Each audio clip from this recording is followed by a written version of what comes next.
Halo teman-teman semua, perkenalkan nama saya Firly Shinjela Karito dari kelas C dengan NIM 4524091056.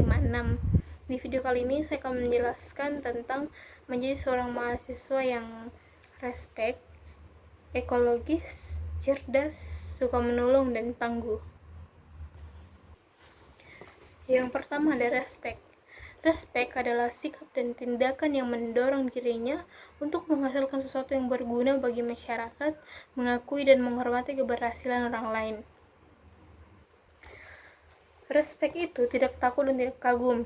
Ia berasal dari kata respicer atau melihat, maka ia berarti kemampuan untuk melihat seseorang sebagaimana apa adanya, sadar akan keunikannya sebagai seorang individu, terkekang sebagaimana pada dirinya sendiri. Respek juga berarti tiadanya eksploitasi.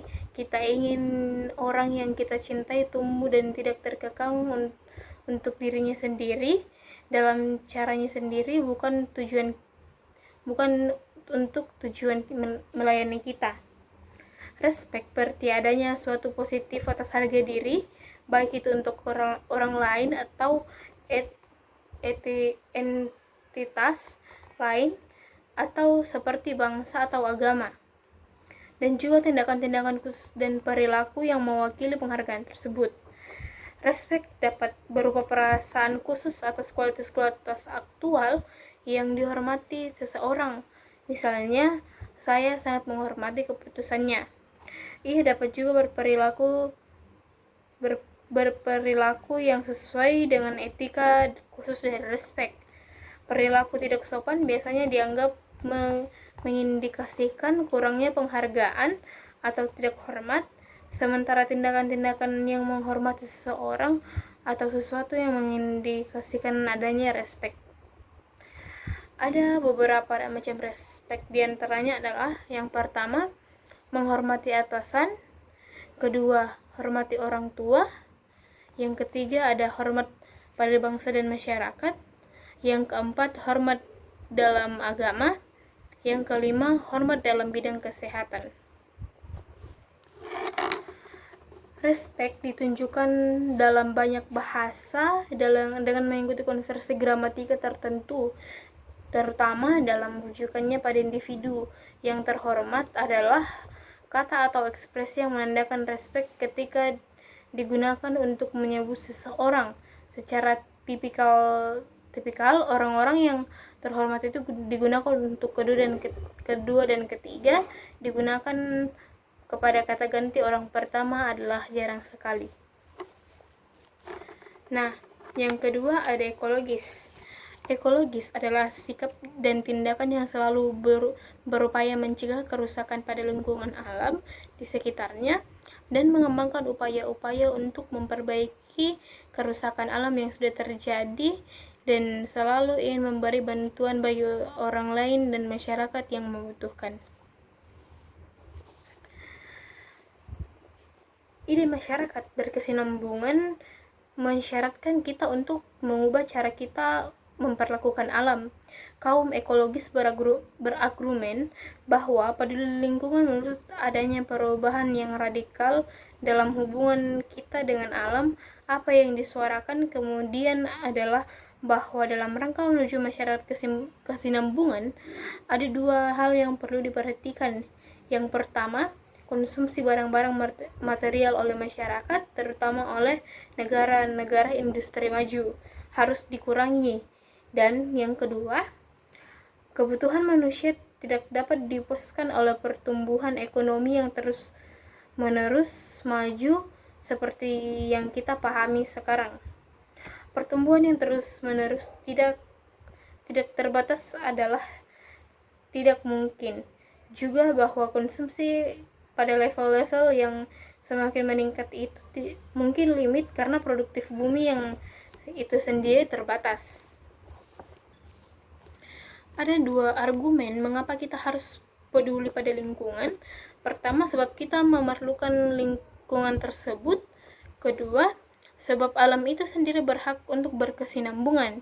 Kita memang membutuhkan hutan, misalnya karena hutan memberi kita oksigen, bahan-bahan pengobatan, dan juga mencegah longsor, atau secara lebih luasnya kita harus melestarikan alam itu. Karena yang pertama merupakan penyedia keanekaragaman genetis untuk pertanian, pengobatan, dan tujuan lain. Dan yang kedua sebagai bahan untuk kegiatan ilmiah, ketiga untuk rekreasi, dan keempat untuk kesenangan dan keindahan inspirasi spiritual. Dari alam pula kita belajar berfalsafah, misalnya dari keanekaragaman alam, kita belajar untuk bertoleransi, adanya stabilitas dan tumbuhan demokrasi dari kesaling ketergantungan atau interdependensi, memunculkan sikap persamaan dari kelangsungan hidup, menimbulkan cinta akan tradisi, dari tanggapan bahwa alam itu merupakan perempuan, akan menimbulkan kesadaran gender. Oleh karena itu kita harus hidup di alam lingkungan dan bukan menentang lingkungan. Nah, yang ketiga ada cerdas. Cerdas adalah kemampuan seseorang dalam melakukan suatu tugas secara cermat, tepat, dan cepat.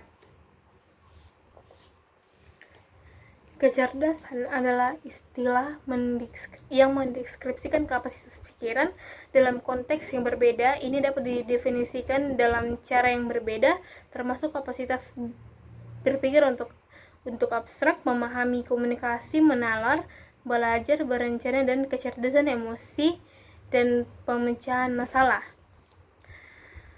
Wikipedia menyebutkan bahwa istilah intelijensi berasal dari bahasa Latin intelligere, yang berasal dari kata inter, legere, yang berarti pemahaman, yaitu pemahaman akan hal-hal metafisik dan kosmologis yang termasuk teori kekekalan jiwa, konsep akal aktif, dan lain-lain.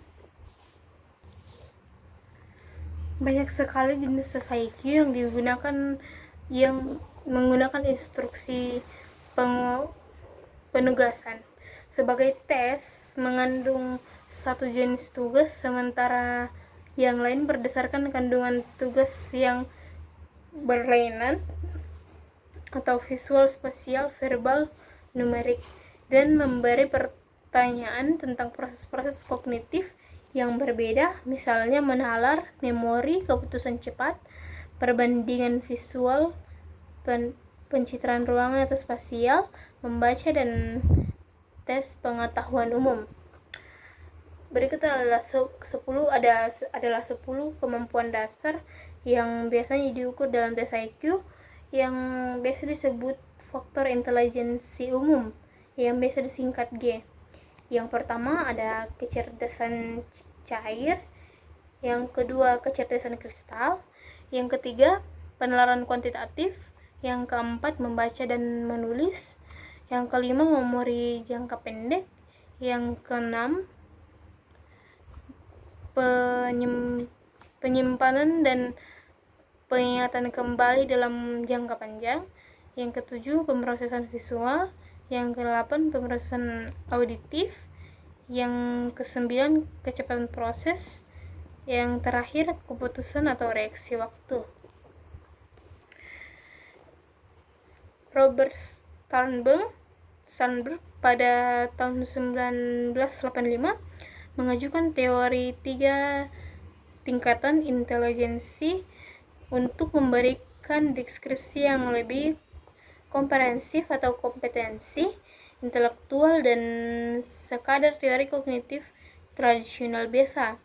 Teori triarkis ini membagi aspek fundamental intelijensi kepada 3, yaitu yang pertama intelijensi analitis, yang kedua intelijensi kreatif, yang ketiga intelijensi praktis. Yang keempat, ada suka menolong. Suka menolong adalah sikap dan tindakan yang selalu berupaya membantu orang lain. Setiap orang adalah tergantung pada orang lain. Walaupun begitu, ada perbedaan besar sekali antara ketergantungan sehat dan parasit. Kita tergantung pada orang lain, besar ataupun kecil. Umumnya orang tidak membangun rumahnya sendiri, menanam makanannya sendiri, atau memperkuat pakaian sendiri, juga tidak memperbaiki TV dan mobil sendiri. Dokter gigi pun tidak menambal gigi rusaknya sendiri, dan begitu seterusnya.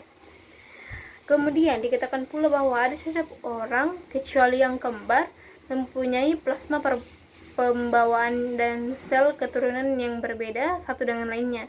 Kita pun mempunyai pengalaman hidup yang berbeda di lingkungan yang berbeda.